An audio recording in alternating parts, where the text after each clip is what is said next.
Hey everybody, and welcome to chapter number 12. We are done with hearing. So the last three chapters that talked all about hearing, how we detect it, how we interpret those signals, we're done with that, but we are not leaving the inner ear just yet. We are talking about the vestibular system. Alright, so let's get into it. But wait!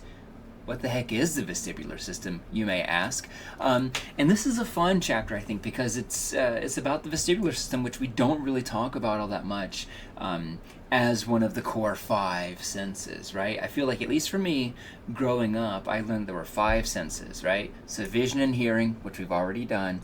We got touch, smell, and taste that are coming up in the next chapters, and those were the five. Depending on who you ask, we have more than that. Some people count pain perception as different than touch perception. Some people count temperature perception as different from that too, different than all of these. So I'm not going to say there are six senses, or I'm not even going to give you a number on that, because it really depends on how you define your terms. But I think that it's safe to say that the vestibular system is its own animal completely. It's totally different than all the others. And so what is it? I've been dancing around it. It is our sense of orientation and our sense of movement from our body. So to illustrate this, you can check out the videos that I have here. They're not mandatory though, so like they're not going to come up on the quiz. Or its specifics about it are not going to come up on the quiz. The Dizzy Bat Challenge, if you've ever seen that before, it's, this game that sometimes people will play where they put their head, they have a baseball bat on the ground, and they get around it, they put their forehead on the bat, and they spin around a number of times, and then they try to do something, like maybe run a race, or try to hit a ball, or try to play kickball, or whatever, and it's always a disaster, right, because everybody gets really, really dizzy. So why do we get dizzy? That is one of the big key questions I want us to answer by the end of this chapter. Okay, so for the next couple of chapters, things are going to be a little bit of a different tempo than they were in previous chapters. And tempo is a word that you know is defined from last chapter as our perception of the speed, right? In that case of music. But for us, it's going to feel like we're moving fast through these next four chapters. They're the final four chapters of the book, but it's partly because we've spent the first 12 chapters talking about two senses, which means that the next four chapters are about four separate senses, and as we kind of move through them. With that being said, the reason why, just to kind of reiterate why we spent so much time with vision and hearing, there's a lot of reasons. One is that we just know more about those things. There's so much more research that has been done on vision and hearing compared to these others. Another is that, generally speaking, whenever you graduate, whenever you go to grad school, whenever you go to be a counselor or a therapist or a social worker or a teacher or whatever, very good chance that you're going to be dealing with visual information or hearing information, communicating that way, understanding the people you're working with in that way. Is much less common that you're going to be having to deal with touch and especially smell and taste as well. Now, if you're talking about going into physio research or biological psychology or neuroscience, that's all still true. A lot of neuroscience, a lot of these nitty-gritty research areas mostly are with vision and with learning. So there's just more that we know about it. And we also rely on those senses more than the others too, in terms of getting around our environment. It's really easy to imagine what would happen if you couldn't smell anything or if you couldn't taste anything anymore. But it's hard to imagine how your life might change if you lost your vision or if you lost your hearing and trying to navigate this course, for example, without those things. All right, so previously on chapter 9, so you may remember in chapter 9 we talked about this right here, the inner ear, and specifically we talked about the cochlea, which is this snail looking thing. Now this squid looking thing is different, and I said let's put a pin in that, we'll come back to it later. Now is later. This is the vestibular organ. The vestibular organ is going to help us understand where we are in space and if we are moving or not. And so this chapter is all about what's going on inside of this. What's going on inside of these canals. So our vestibular system, it gives us our sense of balance. If your vestibular system is bad, people will have bad balance. And we'll talk about a couple of examples of those at the very end of the chapter, like when we talk about vertigo, or when we talk about maldebarkment syndrome, or we talk about Meniere's syndrome. Those are difficulties with the inner ear that render people prone to falling or prone to losing their balance. And that's because our inner ear helps us with postural control. What does postural control mean? Basically, it means your ability to stand up straight, your ability to sit up straight, your ability to not fall over, your ability not to sway from side to side. Your sense of balance, it comes from your vestibular system. And that's going to give us kind of three different... what's the word that I'm going to say dimensions. 3 different dimensions in which we can perceive things. We can, and we're going to go over each of these in a little bit more detail. Linear motion, which is like if you are moving forward, backwards, left, or right, but not ever going up or down, or not ever leaning forward or backwards. We got angular motion, which is your perception of spinning around. So if you were to spin around, that is your sense of angular motion. And tilt, which is if you are leaning in any way. So to give you an example, I have this chair, and this chair has wheels. Maybe the chair you're sitting on has wheels as well, in which case you might be able to do some of these things.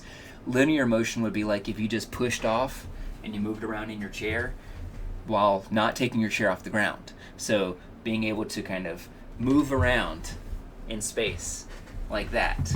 That is your sense of linear motion. We got angular motion, which would be like this, spinning around. So I'm staying in one place, but I'm spinning around. I'm moving still. And then tilt, which would be like if I am leaning back, if I am leaning forward, or if I'm leaning back, if I'm leaning from side to side. Those are our senses of tilt. And then also the vestibular ocular system the vestibular system is going to be used in our vestibular ocular reflex, which is how and why we are able to, for example, if you've ever tried reading something while you're walking, it's not impossible. It's a little bit hard, but you can do it. And that's because of the vestibular ocular reflex, where shifts in your posture change where your eyes are and where they're moving, which allows us to be able to, like, run, for example. We're able to run and track things while we're running because our sense of vision and our sense of balance are closely intertwined and only have a few neurons that kind of bridge that gap, which is kind of what makes it reflexive in that way. It's very fast, it's very efficient in those connections. We'll talk about all this stuff as we move forward. This is an example of the vestibular ocular reflex. So, like, if you have your finger in front of your face, if you are moving your hand like this, so you're moving your hand and you're trying to follow it with your eyes, it just looks really blurry, right? Now, if I were to do essentially the same thing, where I have my finger in front of my face like this, but this time instead of moving my hand, I'm going to move my head, like either like that or like that. Either way, I'm able to move my head around. I know I'm looking very silly doing that, but if you're moving your head around a lot, your finger will still appear mostly kind of stationary and easy to see, like you would see here, compared to whenever you're moving your hand back and forth. Now, the reason for that is because of the vestibular ocular reflex, that we have this really efficient reflexive kind of behavior whenever we are automatically adjusting for our posture. And our internal sense of posture is up here in our head, because that's where our inner ear is, that's where the vestibular organ is, and not in your hand, which is, maybe if we had our inner ears, if we had the vestibular organ in our hand, maybe doing this would be easy to kind of track in a stable way. But because it's located between your 2 ears, that's where movement up here is able to be corrected for almost automatically. Okay, so let's talk a little bit about, we already talked about these different kinds of motion. Just to review them though, angular motion, and before I use the example of a chair, which is fine to illustrate the point, but I want to make it clear that our center is in our head, in the center of our head, because we have our 2 vestibular organs in our right and left ear. And so that's why if you are laying down but your head is tilted up, you would perceive yourself to be right side up, essentially. If you're laying on your back and your head is, flat on the pillow, then you feel like you're laying down. If you move your head up so that your head is, on your chin because you're reading a book or whatever, you feel kind of right side up, even though 90% of your body's laying down. And that is just because the seat of your vestibular sense is in your head. And so when we talk about angular motion, and we talk about how it's about spinning and about rotation, that's for the head specifically. Like me swiveling my head like this is angular motion, because my head is moving. My body doesn't need to, though. If my body moves with my head, that's fine, but really we're just focusing on the head's rotation. So shaking your head is an example of angular rotation or angular motion, and nodding like that would be an example of tilt, where you're moving up or down without that linear translation. Linear motion would be if you move forward, backwards, left, or right, or if you move up and down. So you could even be like in an elevator, standing completely still.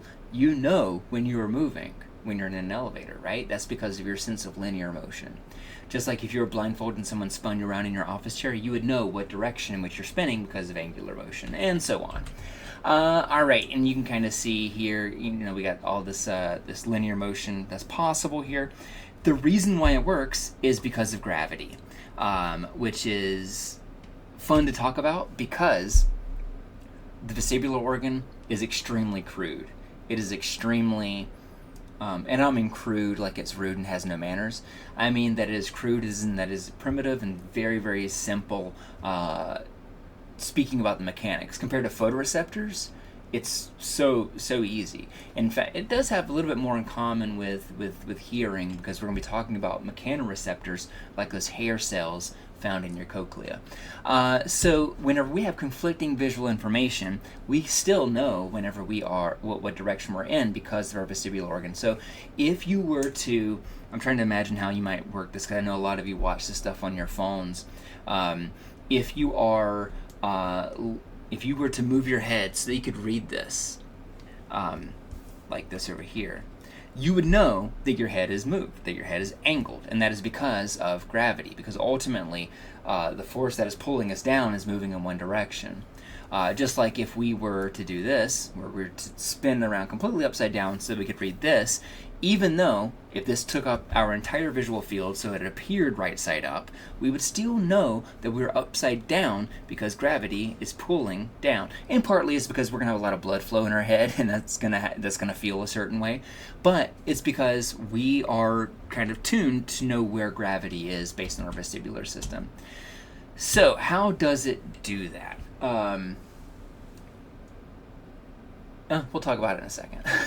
In order to get there, though, I want to kind of unpack this question right here, which is very similar to the motion after effects that we've been talking about. If you were riding in a car, so let's say that you're driving on the Mass Pike, and you're driving for 3 straight hours on the Mass Pike. I don't think that's possible, but let's say that you are, and you can be driving or you can be riding. After a while, it no longer really feels like you're moving, or at least it doesn't feel like you're moving 70 miles an hour, right? I'm assuming that you're following the speed limit on the Mass Pike, right?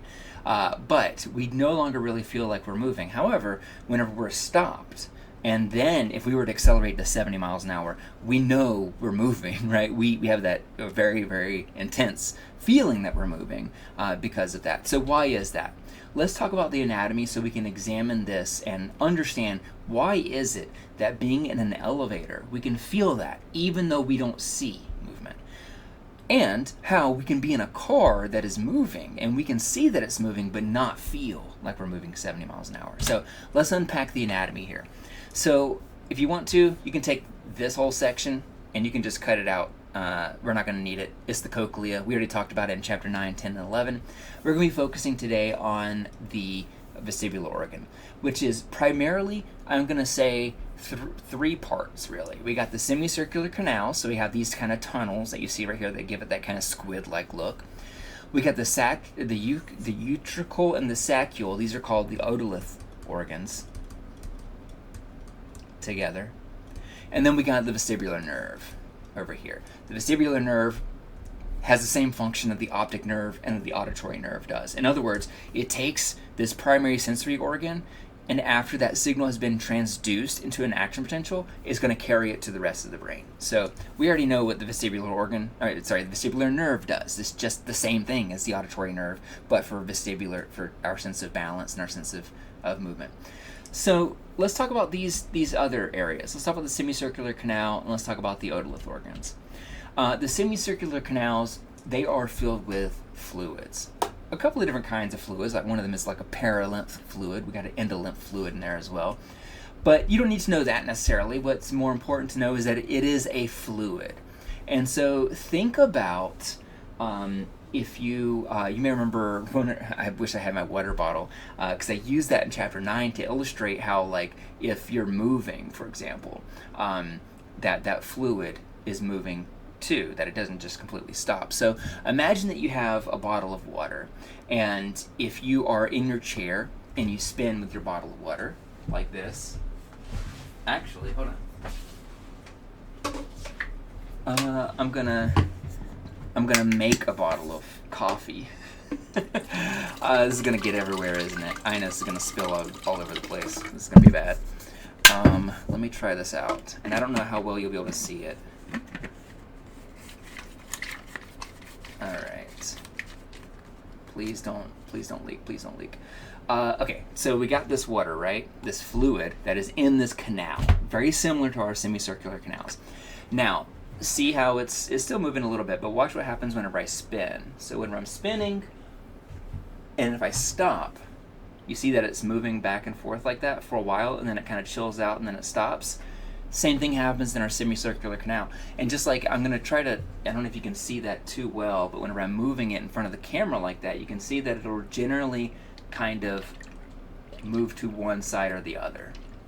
So the way the semicircular canals work is, imagine this canal, but on the inside of it is filled with mechanoreceptors.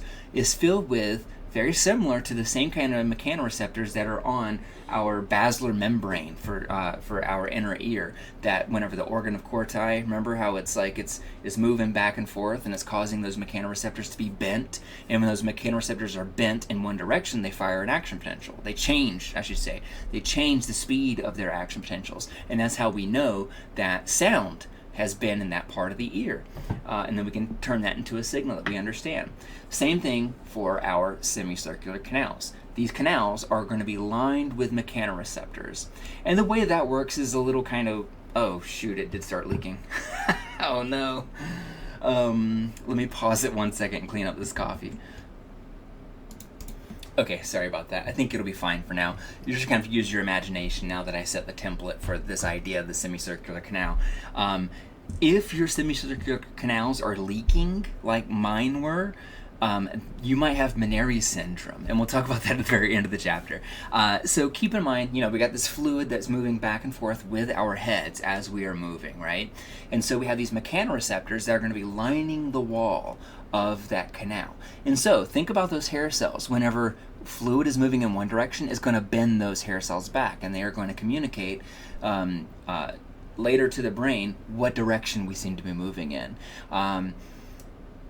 So let's see, what is there anything else I want to mention specifically about that before we get into more detail? I think the other thing that I want to mention is that much like all the other things we've talked about this semester, that what these hair cells, which are lining, like this, what they're doing is if we're moving in one direction, that might mean that those action potentials are firing now slower than they were before or faster than they were before. The key idea is that it changes, though. All right, so we'll revisit that in a little bit. The otolith organs, which are the saccules and the utricles. I'm just writing that out one more time. Otolith organs. These work in a extremely primitive way. If you thought the semicircular canals kind of sounded rudimentary, the saccules and utricles is literally just tiny little crystallized stones that are in your head. And that's, let me see if I can draw it out. You might imagine, we got the sac, and inside the sac it's lined with these kind of crystallized structures. And these crystallized structures are also embedded with these mechanoreceptor hair cells. So, I'm just put a few more crystals in there. So, naturally, we are being pulled down by gravity, right? And so we have this nice resting state where these little crystals that we call these otoliths, they're hanging out in these organs. Now, if we were to move upwards, so let's say that I get in an elevator and I'm moving upwards. If I am moving upwards like this, then that means that my sense of gravity is going to be increased, right? So, in other words, these crystals are now being pushed even harder than usual against these hair cells because we got gravity, which is normal, and now we have the sense of moving up, which is going to continue to push these down. If we were to do the opposite, where we're moving down in an elevator, essentially it's going to make these otolith stones a little bit lighter, just ever so, ever so detectably lighter. And that is going to, that's how we know that we are moving downwards, is because now that feeling of gravity is not as strong as it was, and there's less pressure on these mechanoreceptors in the saccule and the utricle. Similarly, if we were sitting around, in a car and you were to go from 0 to 70 miles an hour, hit the gas, we're going to be feeling that in the saccule and the utricle. That basically, those otolith organs are just chilling in the saccules and the utricles with these hair cells beneath them. If we're moving in one direction, now these cells are going to be, these crystals are going to be pushed backwards, and so now they're going to be stimulating some of the hair cells that are on the sides like this, and that's how we get our sense of that we're moving forward, that we're accelerating in one direction. And we can also experience some of that with the semicircular canals too. But at the end of the day, for both of these, what's happening is that there are changes that occur because of where our head is and whether or not it's moving, and we detect that using these mechanoreceptors. And if those hair cells are bent in one direction or the other, our brain is going to hear about that and interpret it as moving. So these are very similar kind of hair cells that we would have in our inner ear when we talk about the cochlea. So they are mechanoreceptors. They're sensitive to deformation. In other words, if you have, let's say it looks like this, and if it looks like that, then this cell will not fire an action potential unless this dendrite has been moved in one direction. And if you do that, if you push it in this direction, it might open up a sodium ion channel and allow that action potential to take place. We're going to talk more about mechanoreceptors. We're not done talking about mechanoreceptors. They are in our inner ear. They're in the vestibular organ, but we're also going to see they are all over our body, and they're going to help us sense touch in the next chapter. Okay. So, we already talked about angular motion and linear motion and tilt. We already talked about the mechanoreceptors. Here I made a point that what we're looking for is when those hair cells bend, that depending on how much they are bent, that is our understanding for how intense that movement is. So if I were to rewind... I erased my hair cell, my bad. So if we were talking about a hair cell, like this, and if we move it a little bit of the way, it's going to open up some of those channels so that it can cause action potentials to occur. And if you move it further in that direction, it's going to only increase the rate of that firing. So much like all the other cells, it's not a matter of it fires stronger or fires weaker. Again, we're talking about it firing more frequently, less frequently, or the same as it was before. And that is how we understand the direction. Because generally, if we were to move this cell over in this direction, now it's going to fire more frequently, as an example. If we were to move in the opposite direction, we're moving our head in the opposite direction now so that it is moving to the left now. Now that cell is going to fire less frequently. And that's how we know that we're moving in one direction or the other. Whenever that hair cell is just sitting pretty on its own, it's not moving either way, it's just going to have neutral baseline levels of activation. All right, and here we go. I didn't do too bad a job trying to draw those out, did I? But you can kind of see what I mean here, where again you can imagine you got your coffee thermos, semicircular canals lined with these hair cells, which is what you see right here. So whenever fluid is pushing against these hair cells, we detect that as a change in our posture or in our movement. And again, you can see the exact same thing I was saying here, where in this case, when it's moving in this direction, it's increasing the action potentials. When the fluid is moving in the opposite direction, it is decreasing it. But really, the most important thing is, how does it change compared to baseline? How does it change compared to when we are not moving? The semicircular canals, I know I've already kind of talked about these a little bit. I think one of the other things I wanted to mention here is that if you think about we have these three canals, which you can see here. So one canal here, one canal here, and one canal here. These essentially are going to count for the three dimensions of space that we normally think about. Like, I'm going to have a hard time drawing this out, where you have up and down, and you got left to right, and then you have forward and backwards, X, Y, and Z planes, if you remember that from geometry. That we have three canals, and essentially those three canals are going to help us identify those three different dimensions. I don't know what would happen if you were born without one of these canals. I don't know what would happen if that meant that you couldn't perceive moving up and down or moving left or right. I don't know if that's ever been documented. But the fluid in those canals is what moves around as we are moving, and it's the movement of that fluid that is activating those hair cells. The otolith organs, as I mentioned, the saccule and the utricle, that those are essentially hair cells that are covered in those gelatinous crystals. Those crystals, I call them otoliths, which is not uncommon. That comes from otoconia, which is Greek for ear stones. So literally, the crystals in your ear.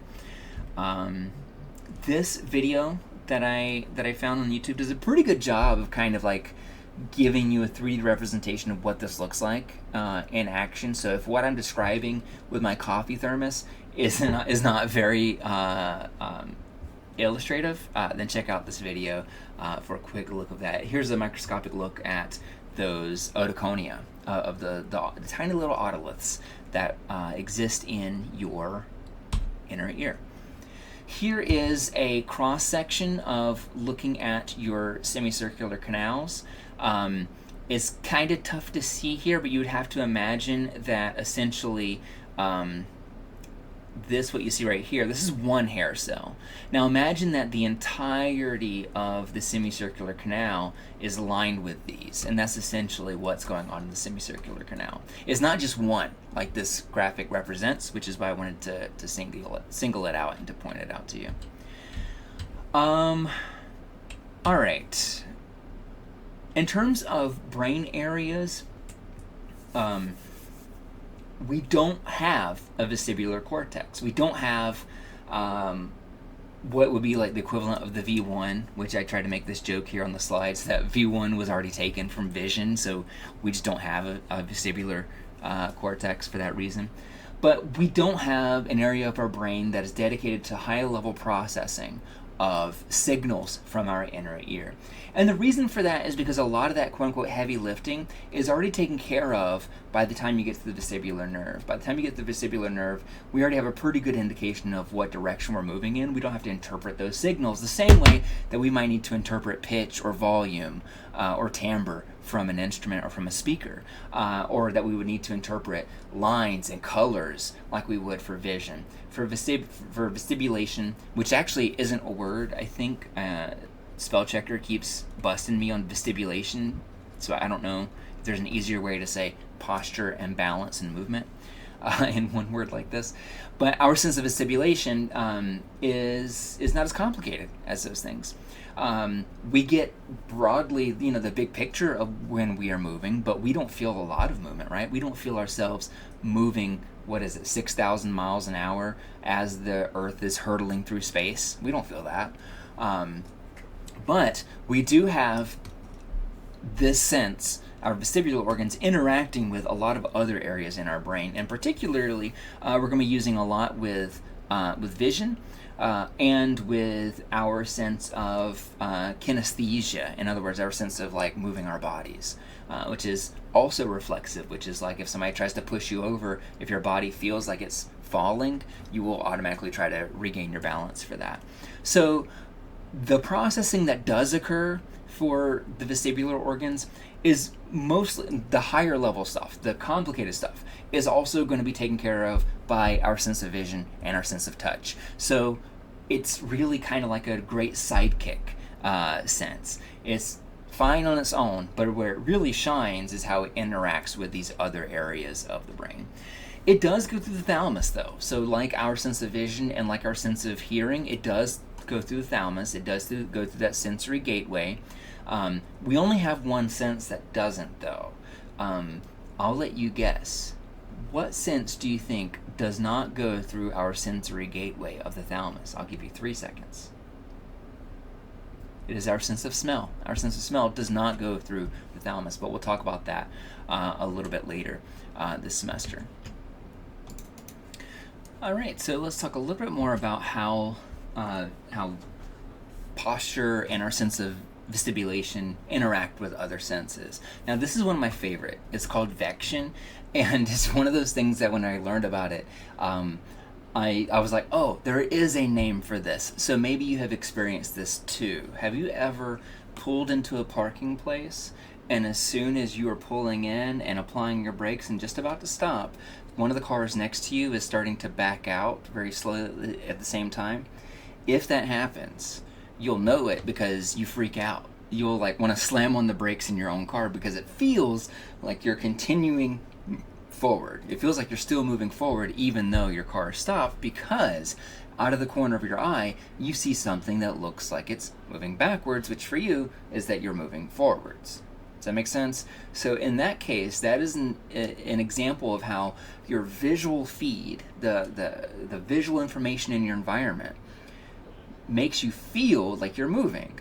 Another example of this would be like, and it's also driving. Another thing that you might notice driving, you pull up to a red light and the same thing happens. Like if you pull up to a red light and the car next to you pulls up and is like maybe backing up a little bit because they got too far into the intersection.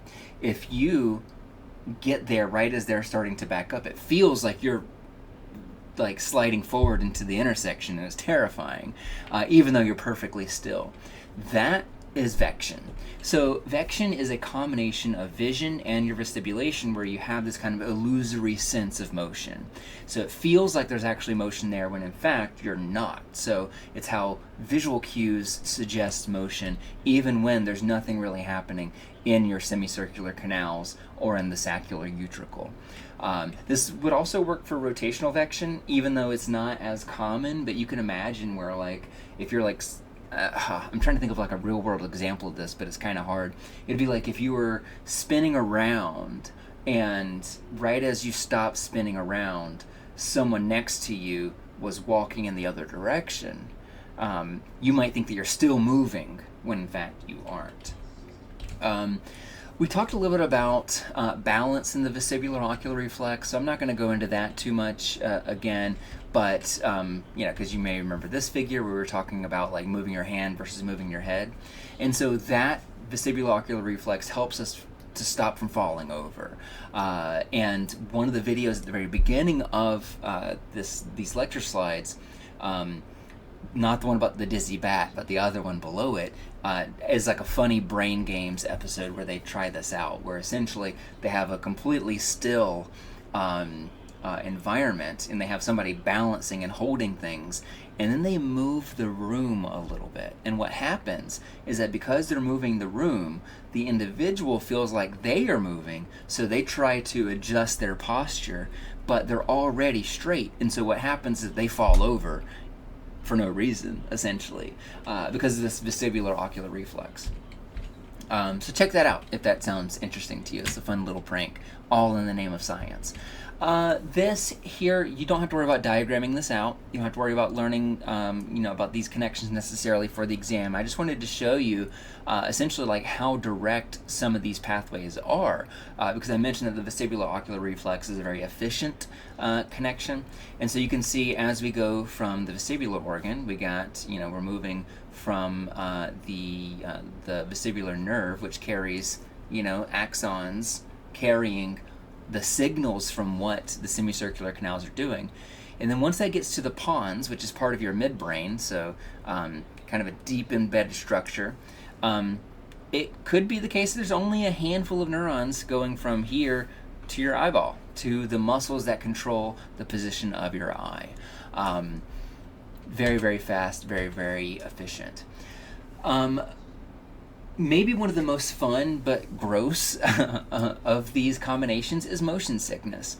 And motion sickness, this is another time I really wish that we were face-to-face or something so that I could field questions from you in real time, because usually this is an area where a lot of students have questions, specifically those that are prone to motion sickness or car sickness. So imagine getting car sick for a second. For some of you, maybe you don't get car sick, that's fine. Some of you, you're already nodding, you're leaning forward, and you're like, wait a second, is this finally going to answer my prayers? Am I going to find a way to not get car sick? No, not really, because there's a good chance you already know how to not get car sick. So let's say you are going on a road trip and your friend is like, hey, I get car sick, can I ride shotgun? You've probably heard that before. They want to ride the passenger seat because they say that it helps them reduce their motion sickness. If you're like me, maybe you're a little bit of a skeptic and you're like, I think you just want to ride in the front. You don't actually get car sickness. But no, it does actually help if you normally get car sickness to sit in the front. There's a couple of other things that might help too, like not just sitting in the front, but keeping your eyes on the road while you're riding, not looking at your phone, not looking at a book or anything like that, just looking at the road. And even better, if you're able to drive. If you're able to drive, that will vastly help how car sick you get. So why does car sickness happen? Why does motion sickness happen? Because it's a disagreement between what we see and what we feel.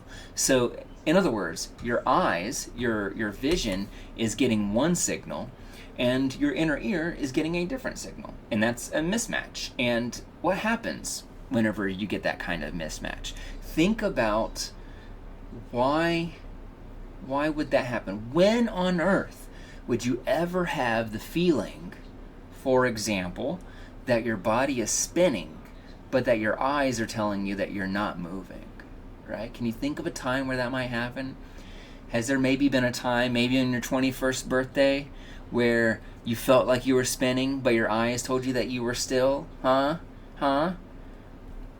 was going to say somebody's name. I'm trying to think a name that's not in our club. Craig, was that you? So, yes, the same thing that happens whenever we get alcohol poisoning, whenever we throw up after drinking too much, is the same thing that happens with car sickness.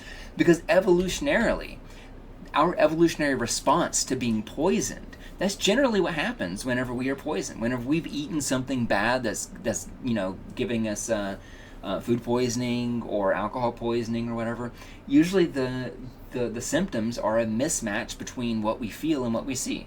And so if you drink too much, it feels like your world is spinning when you know that you're not spinning. And so your body is like, okay, well, let's get rid of that. How about it? How about we just throw that up? Because clearly it was not doing our body any good.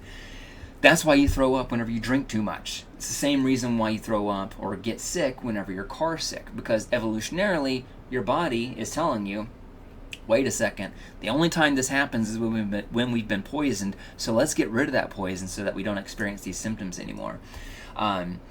In the case of car sickness, that is your eyes are telling you that if you're in the back seat, you're looking at your phone, you're reading a book or whatever, you're in the back seat of an Uber, so it looks like your eyes are telling you that you're not moving, but your inner ear is telling you that you're moving. And not only are you moving, but that you're doing a lot of turns.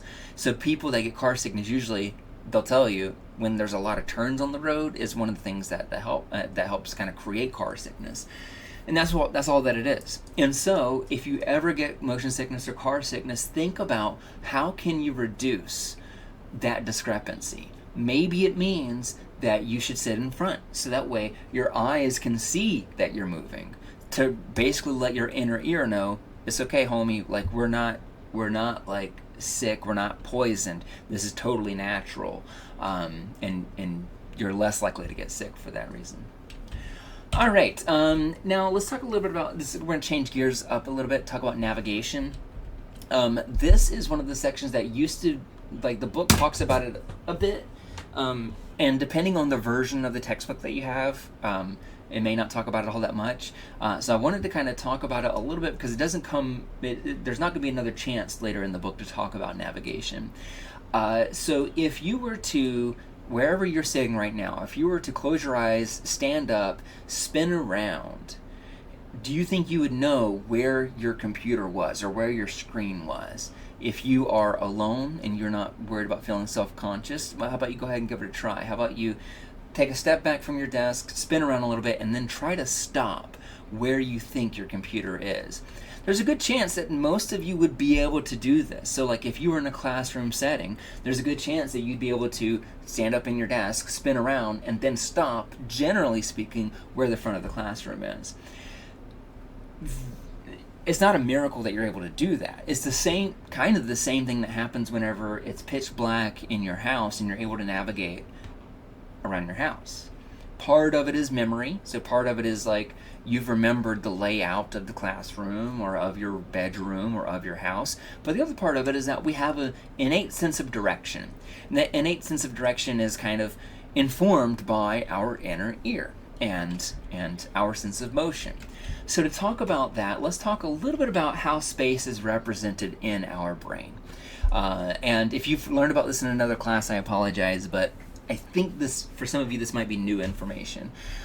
So the way that we represent space is in two separate ways. One is that we think about where things are in relation to us. So if I were to spin around and then I think, well, from my body, I think that the computer is over in this direction. That is an example of an egocentric cue. I'm basing my navigation on where I am. This is also known as dead reckoning. If you've ever heard that phrase, like there was a Mission Impossible movie called Dead Reckoning, which sounds really cool, but really all it means is that within the absence of landmarks, you generally know where you are. It's an old school term because way back in the day, whenever sailors were navigating, if it was really dark outside and they didn't have any kind of visual cues to know where they were, they'd have a general sense of where they were going based on their compass, where they could say like, okay, we've been moving 10 minutes north, so if we want to go back over this way, then we need to go 5 minutes this way, even if they didn't have any landmarks to guide by. So it's this innate kind of sense of where things are. And that's different from allocentric cues. So allocentric cues are whenever you know where things are based on their relationship with other things in the environment. So if, for example, you're like, I know where my computer is because I know where my desk is, that's an example of an allocentric cue, that you're using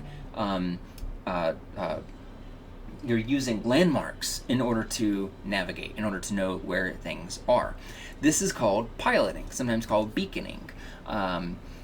So kind of these separate systems that we both use, but you could probably see how egocentric is a little bit more based internally, where it's kind of your sense of space in the absence of landmarks, just on kind of your knowledge about how many times you've spun around.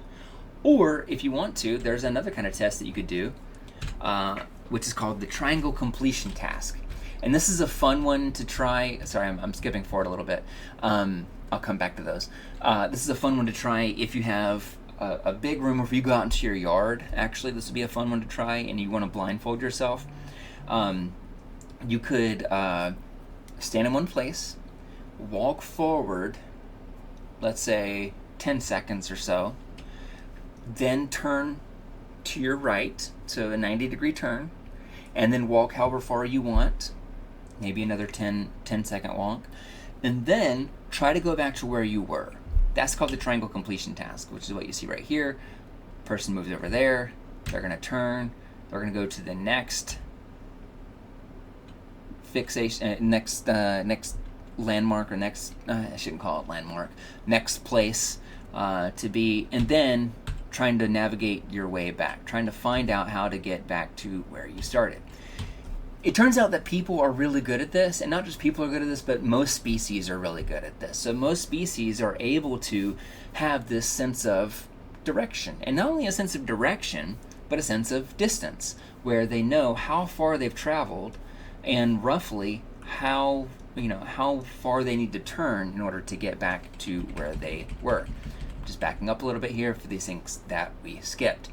That triangle completion task, part of it is your inner ear. That is certainly going to help. But you can actually do this without your inner ear. You can do this with just virtual navigation, where if you were to do this, like basically you could play a game. You could play a video game where you are walking forward, you turn, you walk somewhere else, and then you try to go back to where you started. You're able to do that even though your head isn't actually turning. So our sense of egocentric cues, our internal sense of navigation, it can use our inner ear. It can use our sense of balance. Certainly our sense of rotation can help that. But it also uses our sense of what they call optic flow. You may remember that because we talked about optic flow back in chapter 8 when we were talking about motion. So that the incoming visual input lets us know how far we've traveled, and that can tell us roughly how far we need to go in order to get back to where we were. All right. So if you want to see a little bit more of this, this link right here is a good example of seeing people struggle to navigate whenever vision and their sense of internal space are not consistent. All right, so we talked about the triangle completion task. I already mentioned that non-humans can do this too. The other thing that I'll mention here is, we're talking about kind of like this battle between visual navigation versus internal navigation. And it's interesting because they both kind of work together.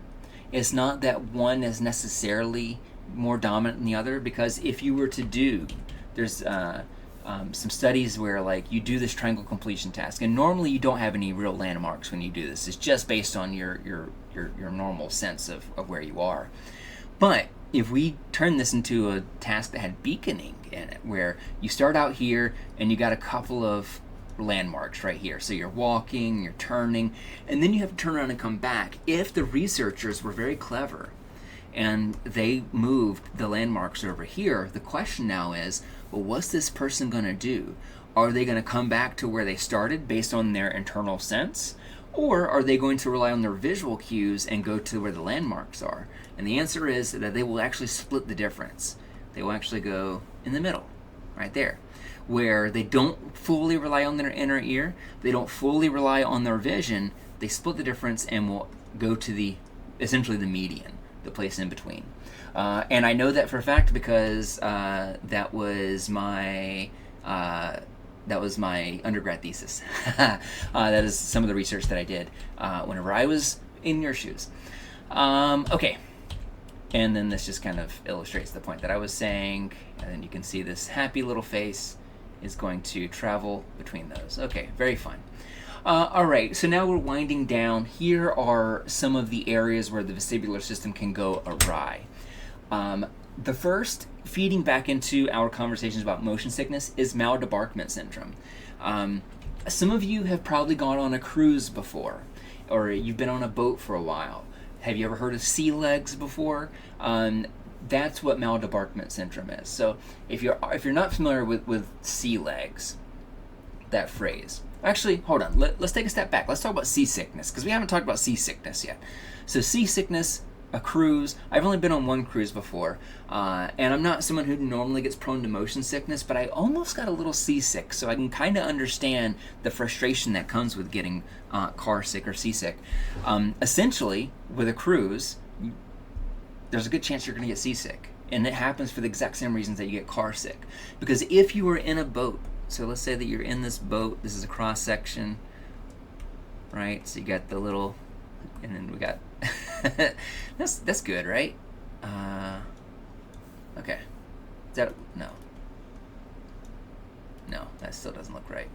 I'm trying to draw like the pointy part of the boat. I can't do it. That looks close enough. So whenever you're on this boat, because it's on the sea, is going to be rocking back and forth, right? So it's rocking from side to side, back and forth. Most people are not on the decks during a cruise. Most people are going to be somewhere in the boat. They're gambling, they're eating, they're watching a live comedy or whatever. They're playing bingo. Some people are maybe up on the boat, and if they are, maybe they're tanning or whatever, but no matter, it doesn't necessarily help, because whenever you look out on the sea, you don't really see yourself moving. Everything just kind of looks flat. You don't really see yourself shaking from side to side. So again, we have this mismatch between what we see, which looks very stationary, versus what we feel, which is that rocking back and forth. That's why we get seasick. And if you get that, it does help to go out on the boat and to stand next to the railing, next to the ocean, partly because if you barf, then you don't have to clean it up, but also because that's the best way to help get your sense of balance. And in fact, I would say go to the front or the back of the boat if you can, probably the front of the boat, because that's going to give you the best kind of sense of that shifting from side to side. So if you are on a boat like this and it's shifting from side to side like this, after a while you're going to get sea legs. And if you're not familiar with what sea legs are, you probably never watched SpongeBob. But basically, this is where naturally we kind of get used to our balance moving back and forth like this, from left to right to left to right. So when that happens, when you get off the boat and you get on dry land, your legs are really wobbly, right? It's really hard to stand up, or standing up is okay, but walking is actually kind of hard at first. It feels like your legs are made of jello. Your legs feel kind of weak, almost like you've been working out a lot. That's maldebarkment syndrome. It can go away after a few hours, and generally speaking, the longer you're on the boat, the longer you're going to have this happen. But it's, for most people, temporary. If it doesn't go away after a few hours, call your doctor, because it could be something worse. It could be something like Meniere's syndrome, which is worse.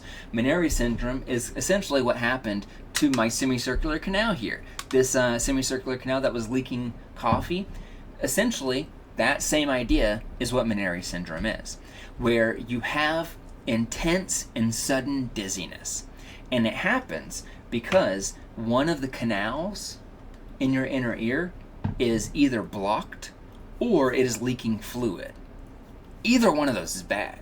Because what happens, imagine, right, so like, actually, should I back up and go back to, I'm going to lightning speed go back to a semicircular canal so we can examine this for a second. All right, cool.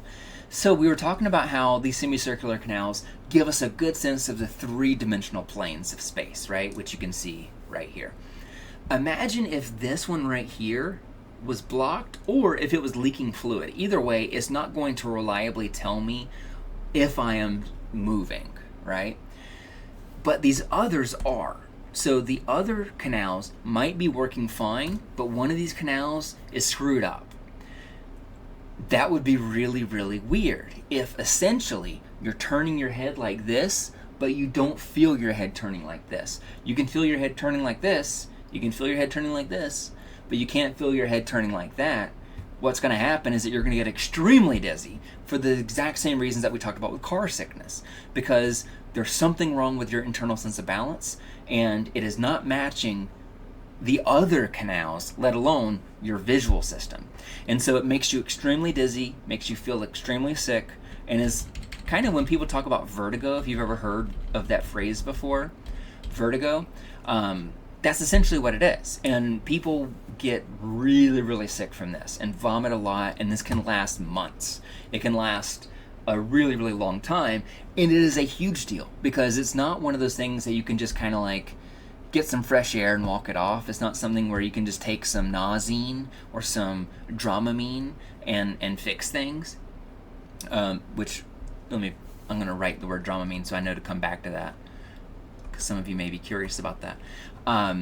What happens here is that these signals are mixed up, and then not only that, usually it's only in one ear, which means that your other ear is fine. So if you're turning your head like this, your eyes are telling you that you're moving like this.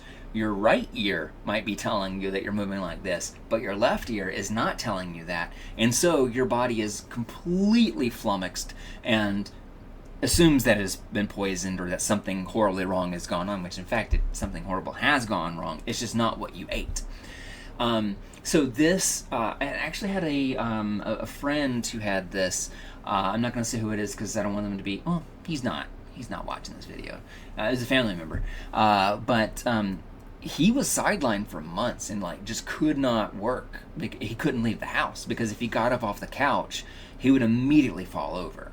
It was like he was drunk or like he was extremely dizzy and just could not do anything to fix things. And he ultimately had to go to the doctor, and the doctor wasn't sure at first, and they had to work out some medication to treat this, because medication can work. Medication does work, like Dramamine.